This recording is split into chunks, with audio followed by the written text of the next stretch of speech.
قبول ہونے والی دعا کے 3 ارکان ہیں، اور ان 3 رکن کے بغیر قبول ہونے والی دعا کا تصور ہی نہیں کیا جا سکتا۔ ہم چاہتے ہیں کہ ہماری دعا قبول ہی ہو تو 3 باتوں کا اس میں خیال رکھنا ہے۔ کون سی 3 باتیں کا خیال رکھنا ہے؟ وہ حدیث سے میں بتاتا ہوں۔ نبی کریم صلی اللہ علیہ وسلم فرماتے ہیں، مچھلی والے یعنی حضرت یونس علیہ السلام کی دعا کا ذکر کرتے ہوئے اللہ کے رسول صلی اللہ علیہ وسلم کہتے ہیں کہ حضرت یونس علیہ السلام جب مچھلی کے پیٹ میں تھے انہوں نے دعا کی، دعا کرتے ہوئے انہوں نے کیا کہا؟ لا الہ الا انت سبحانک انی کنت من الظالمین۔ سب کو یاد ہے الحمدللہ، یہ انہوں نے پڑھا تھا، یہ انہوں نے اپنی زبان سے مچھلی کے پیٹ میں کہا تھا، اور اللہ نے انہیں نجات دے دی تھی، مچھلی کے پیٹ سے وہ باہر آئے۔ پھر بعد میں اللہ کے نبی صلی اللہ علیہ وسلم اس بات کا ذکر کرنے کے بعد کہتے ہیں کہ جو بھی مسلمان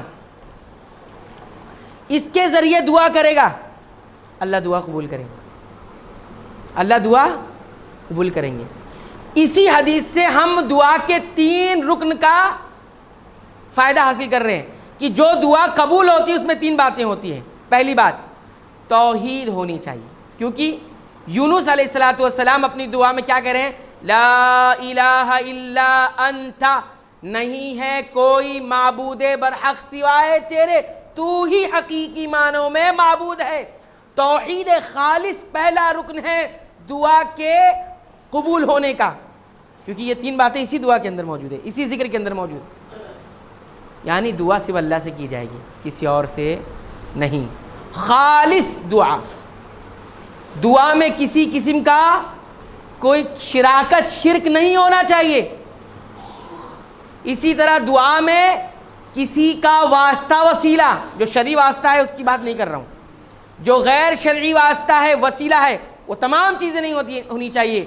سورہ جن کے اندر اللہ تعالیٰ نے فرمایا وَأَنَّ الْمَسَاجِدَ لِلَّهِ، یہ مساجد اللہ کے لیے ہوا کرتی ہیں، فَلَا تَدْعُوا مَعَ اللَّهِ أَحَدًا، لہٰذا اللہ کے ساتھ کسی اور کو تم مت پکارو، ان سے مت دعا کرو۔ اللہ کے ساتھ دعا نہیں کرنا، اللہ کو چھوڑ کے دعا کرنے کی تو بہت دور کی بات۔ دعا میں کسی کا ساتھ نہیں ہونا چاہیے، صرف اللہ کو پکارو۔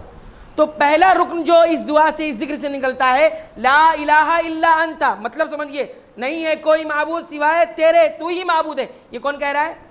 نبی کہہ رہے ہیں۔ کہاں کہہ رہے ہیں؟ مصیبت میں کہہ رہے ہیں، تیرے سوا کوئی معبود نہیں۔ پہلا رکن سمجھ میں آیا؟ تو دعا کرتے ہوئے ہم کیا کہیں؟ توحید ہونی چاہیے ہمارے، خالص توحید، صرف اللہ سے مانگ رہے ہیں ہم، وہ کسی چیز کا محتاج نہیں ہے، کسی وسیلے کا محتاج نہیں ہے۔ ہاں وسیلہ ایک شرعی ہوتا ہے، جیسے اللہ رب العالمین کو اس کی ذات، اس کی صفات کا بس حوالہ دے کر دعا مانگی جائے، اپنے اچھے اچھے اعمال کا حوالہ دیا جائے، میں تجھ پر ایمان لایا، اس ایمان کی وجہ سے رب العالمین میری دعا کو، یہ ساری چیزیں شرعی چیزیں ہیں۔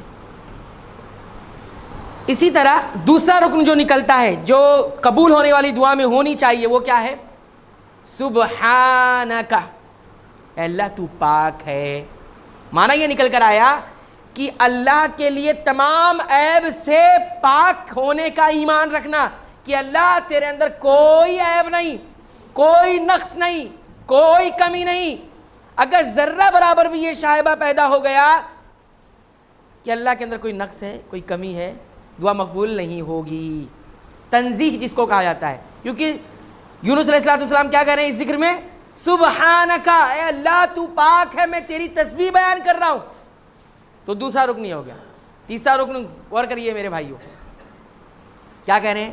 انی کنت من الظالمین، بلا شبہ میں ظلم کرنے والوں میں سے ہوں۔ اس سے معنی نکل کر یہ آیا کہ دعا کرتے وقت انسان اپنے گناہوں کا اعتراف کرے، گناہوں کا اعتراف کرے، مانے اللہ کہ میں گنہگار ہوں، میں ظالم ہوں، میں نے اپنے نفس پر ظلم کیا ہے، تیری نافرمانی کی ہے، فلاں گناہ کیا ہے۔ یہ اعتراف جو ہوتا ہے نا دعا کے اندر، یہی سبب بنتا ہے دعا کے قبول ہونے کا۔ تو 3 باتیں سمجھ میں آئی۔ نمبر 1 لا الہ الا انت، توحید خالص، اس کے بغیر دعا کا ایک رکن پورا ہی نہیں ہوتا۔ دوسری چیز اللہ تعالیٰ کو تمام عیب سے پاک سمجھنا۔ ہر کسی کے رب العالمین دعا قبول کرتے ہیں، سب ایک ساتھ ایک میدان میں انسانیت میں سب سے پہلے انسان اور سب سے آخری انسان، جناتوں میں سب سے پہلے سب سے آخر، سب مل کر اپنی اپنی دعا رکھیں گے، اللہ تعالیٰ دے دے گا سب کو، اور ایک بھی چیز ختم سوئی کی برابر بھی کم نہیں ہونے والی۔ تمام نقص سے اللہ رب العالمین کو پاک گردانا، یہ دوسرا رکن ہوا۔ تیسرا رکن اپنے گناہوں کا اعتراف۔ دیکھیے سلیمان علیہ السلام کی ایک دعا ہے، وہ جب دعا مانگ رہے ہیں نا، بادشاہت مانگ رہے ہیں، تو کیا دعا کر رہے ہیں؟ آپ غور کریں قرآن حکیم میں، رب اغفر لی، اے اللہ مجھے معاف کر دے۔ کیا دعا مانگ رہے ہیں؟ اے پروردگار اغفر لی، تو مجھے معاف کر دے۔ معاف کرنے کا مطلب سمجھ رہے ہیں آپ؟ مغفرت کر دے میری، یعنی میں گنہگار ہوں۔ نبی دعا مانگ رہے ہیں کہ میں گنہگار ہوں۔ وَهَبْ لِي مُلْكًا لَا يَنبَغِي لِأَحَدٍ مِّن بَعْدِي، اور مجھے ایسی بادشاہت دے دے جیسی بادشاہت تو کسی کو نہیں دیا، نہ میرے بعد کسی کو دے گا۔ آپ سوچیں ذرا، اتنے بڑے نبی ہیں، بادشاہت مانگ رہے ہیں، بادشاہت مانگنے سے پہلے کیا کہہ رہے ہیں؟ رب اغفر لی، مجھے معاف کر دے۔ اعتراف گناہ ہمارے اندر ہونا چاہیے، تبھی دعا قبول ہوا کرتی ہے۔ ہم کہہ رہے ہیں دعا قبول نہیں ہو رہی ہے، دعا قبول نہیں ہو رہی ہے۔ تو یہ 3 رکن یاد رکھیں۔